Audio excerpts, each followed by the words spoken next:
प्रिय दर्शकों नमस्कार। मैं पंडित जी एस कौशिक आपका स्वागत करता हूं आपके अपने YouTube चैनल जी एस घृत कौशिक में।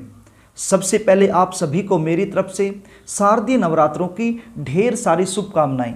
मां भगवती से प्रार्थना करता हूं उनका आशीर्वाद हमेशा आप पर बना रहे। आज मैं आपको बताने वाला हूं शारदीय नवरात्रों में ऐसा कौन सा उपाय किया जाए जिसके करने से आपके बच्चों की शादी में जो विलंब चल रहा है, जो अड़चने आ रही हैं, जो बनती बनती बात भी बिगड़ जाती हैं, इन सब से आपको छुटकारा मिल जाए। बच्चों की उम्र जब बढ़ जाती है, समय पर उनकी शादी नहीं हो पाती है तो बच्चे परेशान हो जाते हैं और बच्चों से अधिक परेशान हो जाते हैं माता पिता। कई बार जन्म कुंडली में ऐसी सिचुएशन बन जाती है, हम बहुत सारा प्रयास करते हैं, बहुत ज़्यादा कोशिश करते हैं, फिर भी हमें सफलता नहीं मिल पाती है। रिश्ते आएंगे, बातें चलेंगी, लेकिन कोई भी रिश्ता, कोई भी बात सफलता तक नहीं पहुंच पाता है, बीच में ही ब्रेक हो जाता है। और कई बार रिश्ता पक्का हो भी जाता है तो अंत में जाकर के कोई न कोई ऐसी बात निकल करके सामने आती है जिसके चलते रिश्ता टूट जाता है। कभी लड़के वालों की तरफ से ना हो जाती है और कभी लड़की वालों की तरफ से ना हो जाती है। प्रिय दर्शकों, देखने वाले आएंगे, देख करके चले जाएंगे, किसी भी प्रकार का पॉजिटिव रिप्लाई उनकी तरफ से हमें मिल नहीं पाता है, या फिर हमें अपने मन मुताबिक अच्छा रिश्ता मिल नहीं पाता है। बच्चों की उम्र लगातार बढ़ती जाती है, बच्चे 25 साल के हो जाते हैं, 28 साल के हो जाते हैं, 30 साल के हो जाते हैं, और कुछ बच्चे तो ऐसे भी हैं जो 35 और 38 साल के हो चुके हैं और अभी तक उनकी शादी नहीं हुई है।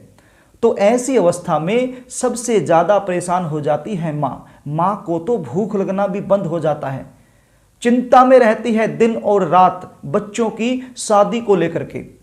यदि आपके साथ ये समस्याएं चल रही हैं, आप भी इन समस्याओं से जूझ रहे हैं, तो इस वीडियो में आप मेरे साथ अंत तक जरूर बने रहें, क्योंकि आज मैं बड़ा ही सरल, सटीक और कारगर उपाय आपको बताने वाला हूं।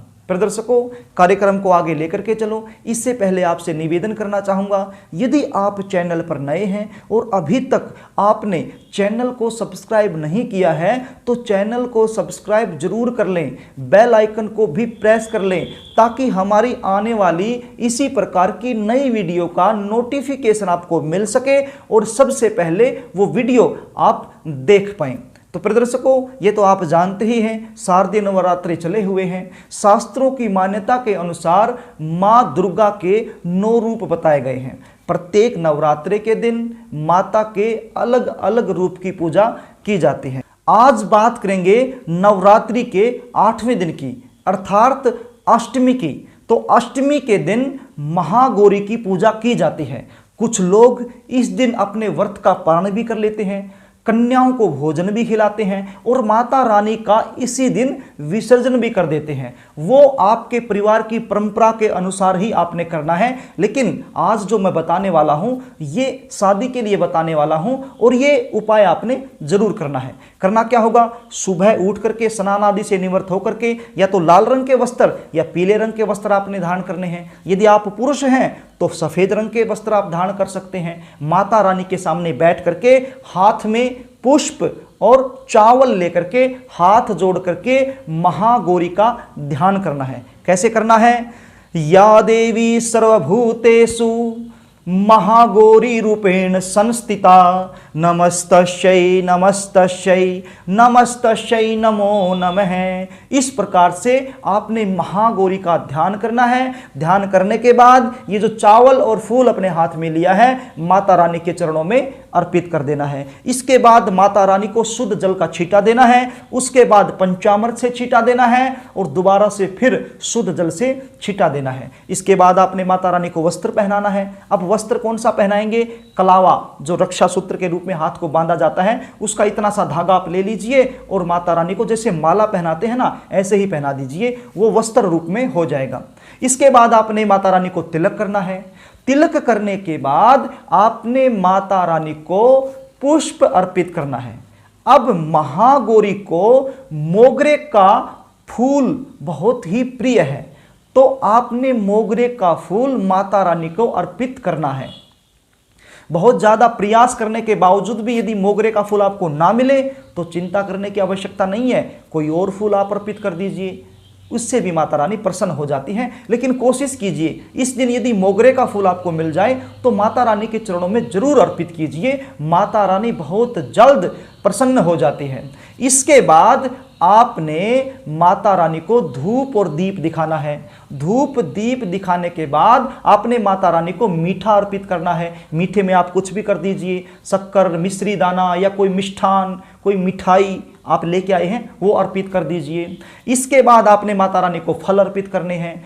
फल अर्पित करने के बाद एक पान के पत्ते में लौंग, इलायची और सुपारी, ये तीनों चीजें लेकर के पान के पत्ते को फोल्ड करके माता रानी को अर्पित कर देना है। अब बात आती है भोग की। अंत समय में माता रानी को भोग लगाना है। अब भोग किस चीज से आप लगाएंगे? आपने नारियल का भोग लगाना है। महागौरी को नारियल बहुत ही प्रिय है। कैसे लगाएंगे? जैसे नारियल होता है जटा वाला, तो जटा वाला नारियल को तोड़ेंगे, उसके अंदर से गिरी निकलेगी जो बहुत ही सॉफ्ट होती है। उसके अंदर पानी भी होता है, तो पानी तो किसी कटोरी में डाल देना है या खुद पी सकते हैं, कैसे भी कर लो उसको। लेकिन जो गिरी निकलती है उसके टुकड़े टुकड़े करके किसी बर्तन में रख के माता रानी के सामने रख दीजिए भोग के रूप में। उसके बाद आपने एक मंत्र का जाप करना है। मंत्र कौन सा है आप स्क्रीन पर देख लीजिए और इसका उच्चारण भी मैं कर देता हूं। ओम ऐं ह्रीं क्लीं महागौरये नमः। ओम ऐं ह्रीं क्लीं महागौरये नमः। इस प्रकार से आपने इस मंत्र का जाप 108 बार करना है। 108 बार मंत्र का जाप करने के बाद आपने प्रार्थना करनी है। देखिए यदि आप 108 बार नहीं कर सकते हैं, इतना समय नहीं है आपके पास, तो कम से कम 21 बार कर दीजिए। और 21 बार मंत्र का जाप करने के बाद माता रानी के चरणों में आपने अपनी प्रार्थना बोलनी है, अपनी मनोकामना का चिंतन करना है कि हे महामाई, हे महागौरी, मैं आपके चरणों में हूँ, मैंने नारियल का भोग आपको अर्पित किया है, ये आपको अति प्रिय है, आप प्रसन्न हो जाइए और मेरी मनोकामना को पूर्ण कीजिए। मेरी शादी में जो विलंब चल रहा है उसको दूर कीजिए। यदि आप माता पिता हैं, बच्चों के लिए कर रहे हैं, तो फिर आपने बोलना है कि मेरे बच्चों की शादी में जो अड़चने आ रही हैं, जो देरी हो रही है, जो विलंब चल रहा है, उसको दूर कीजिए, मुझे आशीर्वाद दीजिए। इस प्रकार से आपने माता रानी को मन से, हृदय से, दिल से प्रार्थना करनी है। प्रार्थना करने के बाद सारी पूजा आरती जो भी आप करते हैं, जो भी क्रियाएं आपने करनी है, वो सब करने के बाद आपने ये जो गिरी है, जो गोला, जो नारियल तोड़ के आपने रखा है, इसको उठाना है और छोटी छोटी कन्याओं में इसको बांट देना है। आपके घर के आसपास मिल जाएंगी, आस पड़ोस में मिल जाएंगी, कोई जरूरतमंद कन्या मिल जाएगी, कोई भी लड़की, छोटी लड़की हो, 10 साल से छोटी हो, उसको आपने छोटा छोटा करके उसको बांट देना है। तो इस प्रकार से ये उपाय आप कर सकते हैं। प्रदर्शकों, यदि ये उपाय आप इस प्रकार से करते हैं तो महागौरी बहुत जल्द आप पर प्रसन्न हो जाती है और आपको शुभ आशीर्वाद प्रदान करती है। यदि आप अपने बच्चों की जन्म कुंडली का विश्लेषण मुझसे करवाना चाहते हैं, जानना चाहते हैं कि बच्चों की जन्म कुंडली में ऐसा क्या दुर्योग बन गया है जिसके चलते विवाह में लगातार विलंब चल रहा है, भगवान का दिया हुआ आपके पास सब कुछ हो सकता है, आपके बच्चे दिखने में सुंदर हो सकते हैं, अच्छी खासी नौकरी भी कर रहे हैं, अच्छा खासा पैसा भी कमा रहे हैं, सब कुछ है आपके पास, लेकिन शादी में विलंब हो रहा है, तो यदि आप अपने बच्चे की जन्म कुंडली का सटीक विश्लेषण मुझसे करवाना चाहते हैं तो स्क्रीन पर दिए गए व्हाट्सएप नंबर पर आप अपने बच्चे की जन्म डिटेल मेरे पास भेज सकते हैं और मेरी सहायता ले सकते हैं। तो प्रदर्शकों, यदि कार्यक्रम आपको अच्छा लगे तो वीडियो को लाइक कर देना, शेयर कर देना, कमेंट भी जरूर कर देना। देखिए शारदीय नवरात्रे चले हुए हैं, कमेंट बॉक्स में जय माता दी जरूर लिखें और अभी तक यदि चैनल को सब्सक्राइब नहीं किया है तो चैनल को सब्सक्राइब जरूर कर लें। आज के लिए बस इतना ही, कल फिर मिलेंगे, तब तक के लिए नमस्कार।